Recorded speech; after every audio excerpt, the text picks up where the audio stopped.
Hello लोगोफोर, welcome back to माय YouTube channel with एनादार video. स' लोगोफोर, नोंथांमोना नायगासिनो दङ बड' लेंगुवेज जिके यूट्यूब चैनल। स' नोंथांमोना फार्स्टआवनो आंनि बे चैनलाव गोदानब्ला अन्नानै चैनलखौ साबस्क्राइब, लाइक, कमेन्ट, शेयार खालामना होनो थाखाय गुरै खावलायहरनाय थाबाय। स' गासै भिउवार्स, नोंथांमोन जों दिनै सावरायगोन हकी दोलोनिफ्राय 2021 इं मायथाइयाव देरहासार जानाय देरहासारगिरिफोरनि फारिलाइ।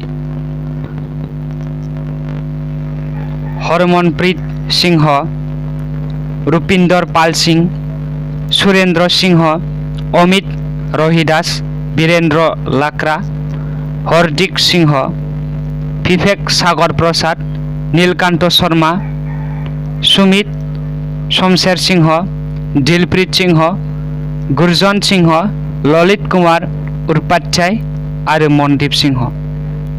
थैंक्स।